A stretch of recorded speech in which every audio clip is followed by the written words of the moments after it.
Civic Center for hosting us. I'd like to thank Mr. John Moore for coming over from Georgia to speak with us this afternoon. I think Representative John Merrill was here earlier, but I think he's already taken off, so we appreciate him coming out. And I understand we got some people here all the way down from Wisconsin. Is that true?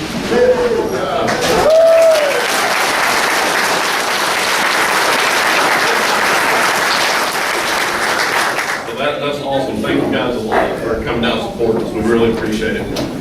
Also like to thank, now he's not over there now, but Stacy with Dreamland Barbecue, who served that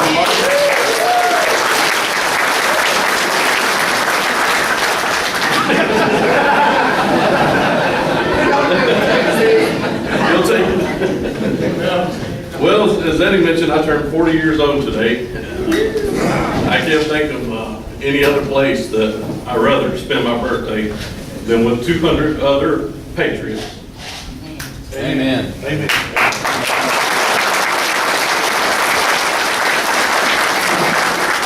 On April 17, 2010, I officially launched Alabama Open Carry website to the world, and 2 months later, we had our first statewide meetup at what was it, Prattville? I think it was at Target. At Jim and Nick's barbecue, and we got a snapshot up on the website. There were 9 people. We were all holding that ALLC banner right there, and there's a Target in front of the Target with shopping carts and everything. So there were 9 of us, and and look around you today, and what 2 years where we've come. Also, please. I think that's a testament to our great members. There's a boat out over here.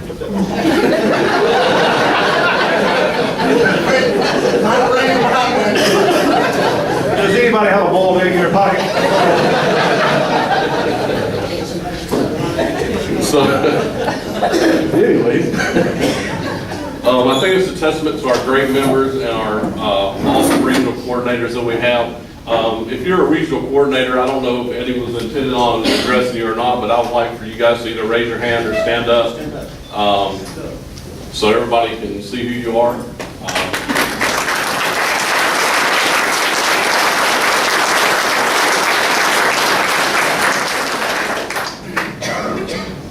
So we really appreciate the job they do. As I was coming to the lobby, I saw the vendor tables out there and the booth set up, and I tell you what, I love that. That is awesome. And I would love, you know how they got the SHOT Show out in Las Vegas? I would love to see this grow. It's the biggest gun rights convention in the South. I would love it.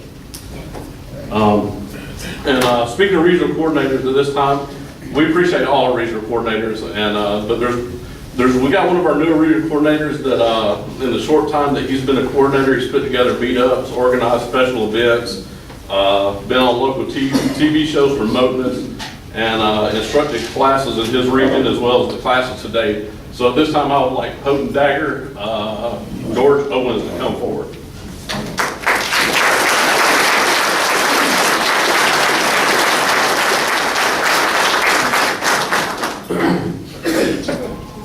I'd like to present him with this plaque for the job he's doing for us. Hopefully.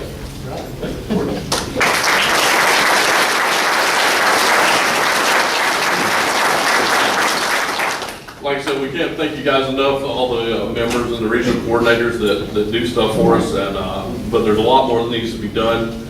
I encourage every person here to do anything you can do to continue this fight. I encourage you to, look at the person sitting across from you and don't expect that person to do something for you. I would ask and encourage everybody to fight for your rights for yourself. And, if it's nothing but, standing behind, these meetups, going to meetups, if it's contacting your legislator, and especially when we introduce new bills, if you guys could get behind us, that's very, very important. One other quick thing I'd like to mention, next Saturday the 27th, this so-called UN Small Arms Treaty will be voted on. I urge everyone in here to contact your representative and let them know that we are adamantly opposed to the U.S. being a part of this treaty. Additionally, AGR is pledging to make and draw up legislation that would exclude Alabama from any form of laws, regulations, sanctions that may arise from this treaty, or anything that grants the UN any kind of authority over the Constitution or the sovereignty of Alabama.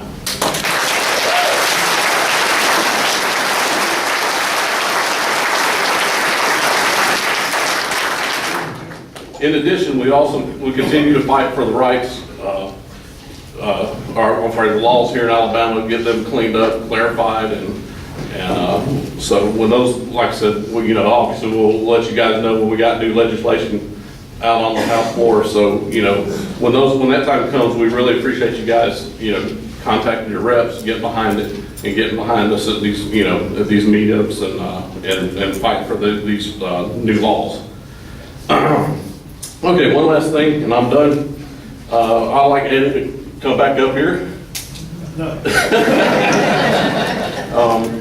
The last 3 statewide that we've had, I've coordinated and had a part and with help and getting them set up, and I know firsthand how stressful, how time consuming that get one of these things set up can be. So at this time I asked Eddie, I needed a break, to be honest with you. And so I asked Eddie, I said, hey man, you guys are having tremendous meetups up in Tuscaloosa.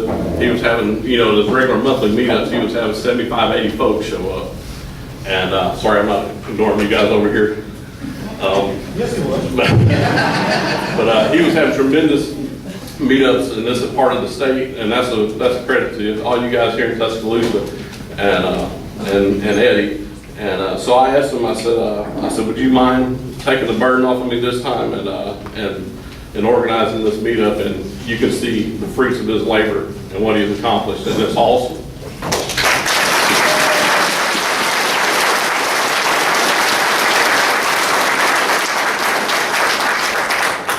So we thank him for all his hard work, and thank you guys. That's all I got. Thank you.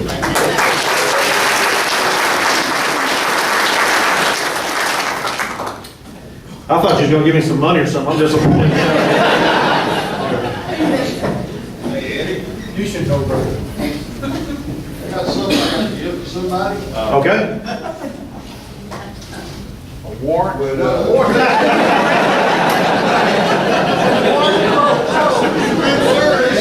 Please come up here.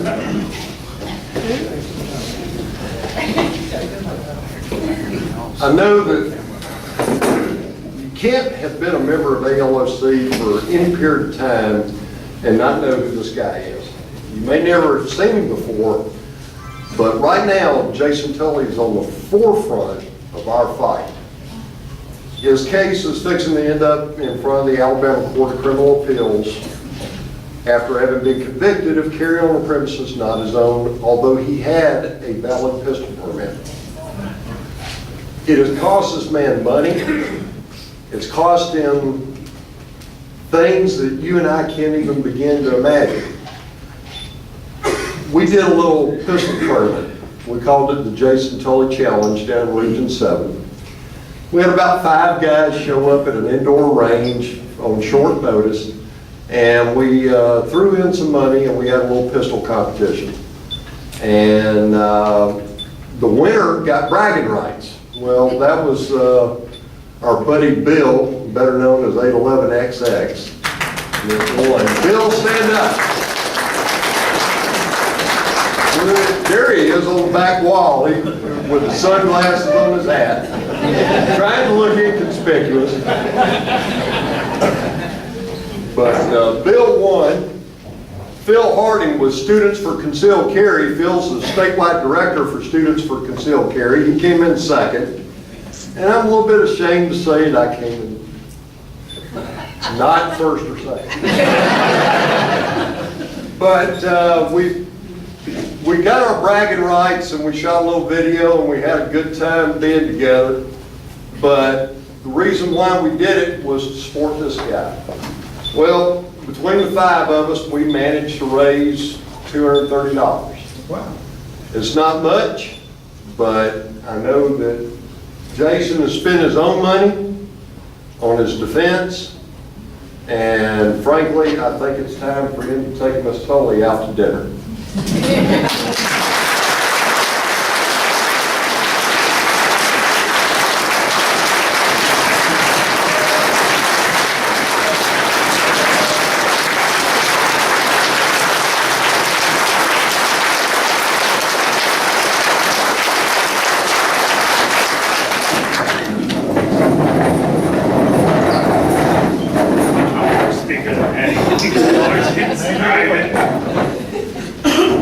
Don't worry, you have. You know, this is a situation that I called my friends back home in Colorado and told them I was charged with a gun crime in Alabama. And they go, what? In Alabama? Everyone down there has a gun. What are you talking about? I wouldn't have been able to fight this case like I've been fighting it and will continue to fight it without the support of everybody here. I've met some great people. Everybody has stood behind me and I appreciate it. There are true patriots in this room and I'll see this to the end. So it's not right, I'm not a criminal. So.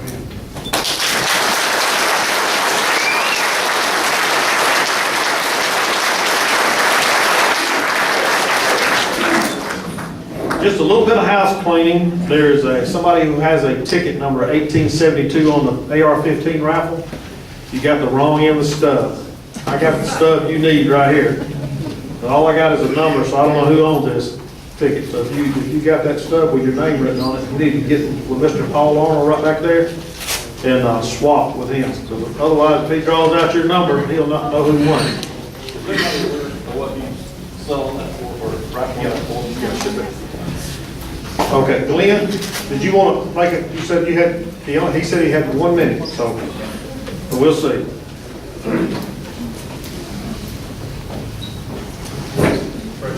Yeah, that's right. As I said before, I'm Woodpile, and I wrote down a brief statement because my wife said I'm a very boring speaker, and I have to do that. I'll try to be fast, and Eddie gave me a minute.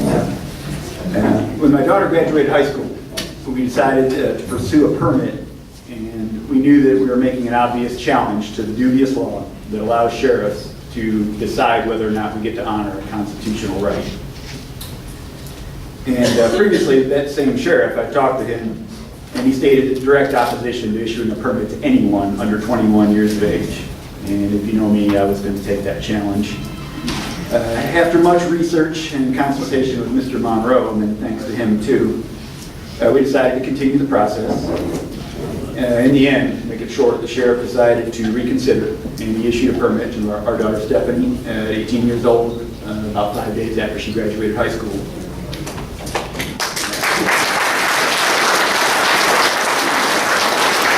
So why do I bring this up? Well, we try to work with law enforcement, but we know that they have bad laws to work with, and sometimes they do their best, but that's all they can do. We've tried to work with the legislature, if you know us, and they've been largely ineffective at getting anything done and seemingly unbound by the Constitution. We have citizens like Mr. Tully who are obviously in dire need defending their rights in this legal system, and I think we need to be on the other side of the courtroom as much as possible in the future, and I want to take offensive cases forward, and that's what my family was here to do with Stephanie. But fortunately, the sheriff saw it otherwise, and that case ended right there when the permit was issued. So if anything, that's an inspiration to move on with the offensive cases. Thank you.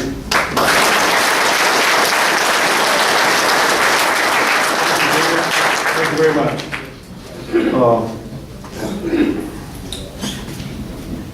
I guess that kind of threw me off, but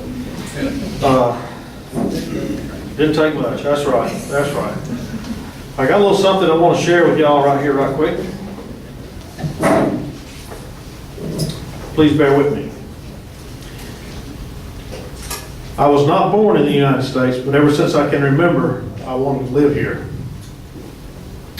I grew up in Venezuela watching great American movies like Independence Day.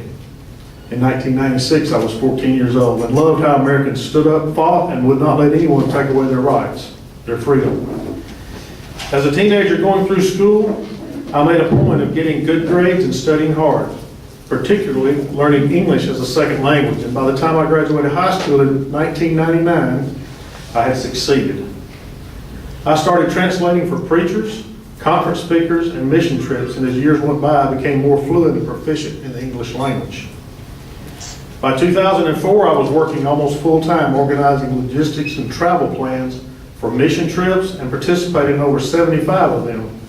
Around that time, my former president, Hugo Chavez, was busy at work turning Venezuela into a communist country. No freedom of speech, almost no gun ownership for civilians, no respect for private rights. I was ready to leave and come to the land of opportunity. I went through the expense of applying for a visa to visit the United States, and by God's grace, it was approved. I started coming to the USA at least once a year and would stay here for a few months. In the summer of 2006, I was invited to work with a Christian ministry in Texas to lead mission trips to different countries. That same year, during a mission trip to Venezuela, I met a lovely young woman, a beautiful Southern belle. From Alabama, no doubt. We dated for several months, and in the spring of 2007, we were married. That's when I started my immigration process. In a nutshell, I applied for a change status from my non-resident visa to resident. After 3 years as a lawful resident, I was able to apply for citizenship.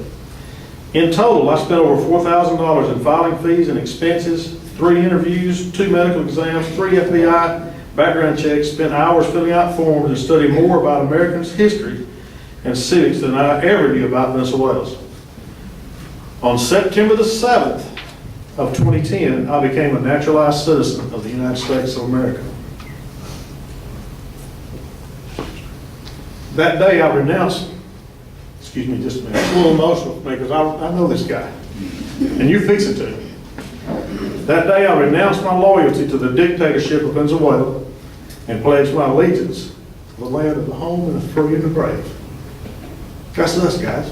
It's supposed to be. More so, I took an oath I have every intention of keeping. And in part, it reads like this. I hereby declare on oath that I will support and defend the Constitution and the laws of the United States of America against all enemies, foreign and domestic, that I will bear true faith and allegiance to the same, and that I take this obligation freely without any mental reservation or purpose of evasion, so help me God. That's why I'm here today, because I care about our rights and freedoms. I don't take them for granted, because I escaped a country that violates them, and I worked hard to become a free man. Omar, stand up and take your lumps, buddy. Omar, thank you.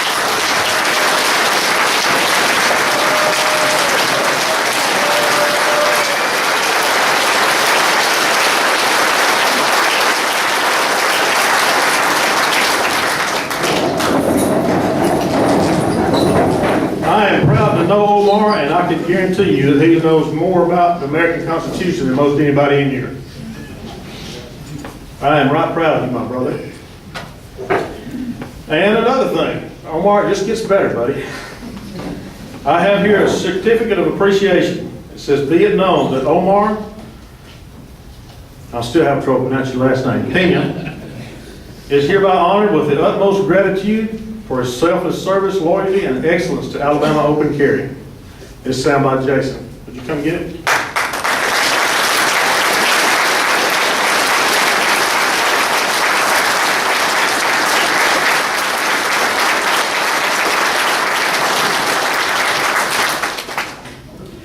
There's another thing that Omar does on the lighter side.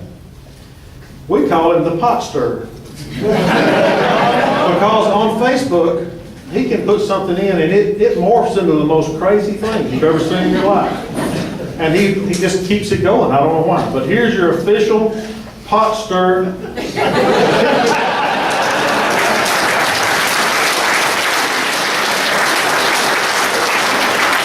And here's something that you may stir the pot with, sir.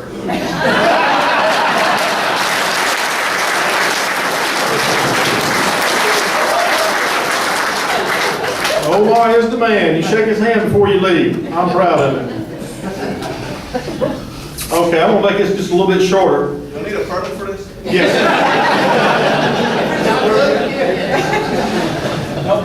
Okay, bear with me just a minute here. We may run out of time, but we got the plate rented for an extra couple hours, so look at that stamp on your hand. Everybody just look at it. We the people. Now close your eyes just a minute. Bear with me. Close your eyes just a minute. That doesn't say we the people. That's a number for you. The people that are taking care of you only know you by that number. Back yourself up about 75 or 80 years and think about those people that gave away their rights little by little until they had none. And the people that were taking care of them wound up killing them. Think about that when you look at that this week. We've got the most permanent ink we could get for that. So, think about that. That's really something that we could sink that low. And I do this not for myself. I do this for my kids and my grandkids.